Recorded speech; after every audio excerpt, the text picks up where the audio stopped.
Tengoklah tuh ha. Ini takutnya. Ini bagaimana? Ini apa? Bendera. Goblok! Cangkul! Bendera. Goblok! Cangkul! Bendera. Nyai, ada burung cantik, tapi dikurung di dalam kandang. Pasti ada yang menangkapnya. Tolong.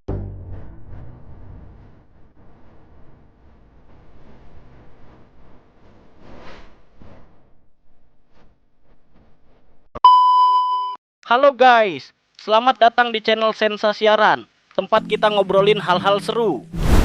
Kalau ngomongin animasi dalam negeri, rasanya semangat langsung meledak-ledak, ya kan? Dulu mungkin cuma bisa senyum-senyum lihat kartun seadanya, tapi sekarang, gila! Udah banyak banget animasi lokal yang kualitasnya bisa diadu sama yang dari luar. Coba deh bayangin kita punya Jumbo, yang sukses bikin jutaan mata terpaku. Juga ada Nusa dan Rara. Terus ada juga Adit Sopo Jarwo yang jadi tontonan wajib sekeluarga dari anak-anak sampai dewasa. Adit, tolongin Dit. Bahkan studio gede kayak Falcon Pictures yang kita kenal lewat film-film box office juga ikutan nyemplung ke dunia animasi. Ini semua bukti nyata kalau potensi animasi Indonesia itu edan, parah, luar biasa. Nah, di tengah euforia dan optimisme yang lagi tinggi-tingginya ini, tiba-tiba muncul satu proyek animasi yang malah bikin kita semua mengerutkan dahi, bahkan sampai kecewa berat. Proyek ini digadang-gadang buat nyambut ulang tahun RI ke-80, tapi ujung-ujungnya malah jadi omongan karena satu hal, kualitas grafisnya. Yap, kita lagi ngomongin Merah Putih 1 untuk semua. Animasi ini langsung jadi sorotan begitu teaser perdananya muncul. Bukannya bikin mata melongo karena visualnya yang keren. Malah sebaliknya. Banyak banget yang ngerasa kualitas grafisnya itu jauh di bawah ekspektasi. Bahkan banyak yang bilang enggak sebanding sama duit yang katanya digelontorin. Wah, kok bisa ya? Kenapa sih Merah Putih One for All ini jadi viral? Yuk, kita bedah lebih dalam kenapa animasi ini jadi hot topic banget. Pertama, ekspektasi netizen yang udah ketinggian. Gini guys, kalau sebuah proyek animasi gede diumumin, apalagi embel-embelnya merah putih yang bawa nama bangsa, otomatis kita berharap banget nih bakal lihat sesuatu yang spektakuler, mendunia, bikin bangga. Apalagi sekarang teknologi animasi udah canggih banget, standar visual juga udah naik level. Tapi pas kita lihat teaser Merah Putih One for All, yang ada malah model karakternya kaku, tekstur kurang detail, pencahayaan datar, sama gerakan animasinya kurang halus.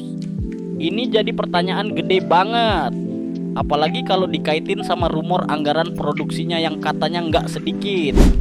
Kedua, spekulasi netizen, ada apa di balik layar? Ada masalah di manajemen proyeknya nggak sih? Apa orang-orang yang terlibat kurang berpengalaman? Atau jangan-jangan jumlahnya kurang buat proyek sebesar ini?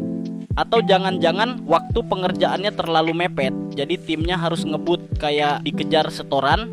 Alokasi anggaran, ini nih yang paling sering jadi bahan omongan. Kalau emang bener anggarannya gede, duitnya kemana aja sih? Apa jangan-jangan sebagian besar dana dialokasin buat hal lain di luar produksi visual? Misalnya buat promosi yang jor-joran, lisensi, atau hal-hal lain di luar teknis. Transparansi anggaran di proyek-proyek publik kayak gini emang seringkali jadi pertanyaan besar. Kasus Merah Putih One for All ini seharusnya jadi tamparan keras dan pelajaran penting buat semua orang yang berkecimpung di industri animasi Indonesia.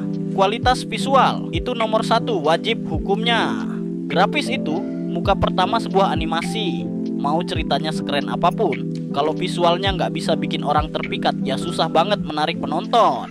Apalagi di era digital sekarang, visual itu penentu banget. Ibaratnya kalau pacar cakep, orang pasti mau kenalan duluan, ya kan?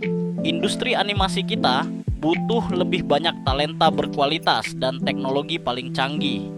Investasi di bidang pelatihan, riset, dan pengembangan itu harus jadi prioritas utama.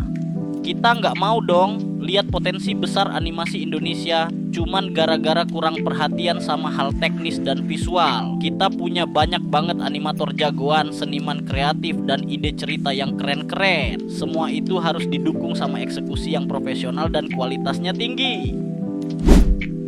Kita berharap kejadian ini bisa jadi cambuk, pemicu semangat buat kita semua untuk berbenah dan naikin standar. Semoga kedepannya kita bisa lebih sering lihat animasi-animasi Indonesia yang gak cuman bikin bangga dari segi cerita, tapi juga dari segi kualitas grafis yang bisa bikin dunia terpukau. Nah, kalau menurut kalian, apa sih yang perlu diperbaiki dari animasi Indonesia biar bisa bersaing di kancah internasional? Yuk, langsung tulis pendapat kalian di kolom komentar di bawah. Makasih udah nonton, sampai ketemu di konten-konten seru lainnya.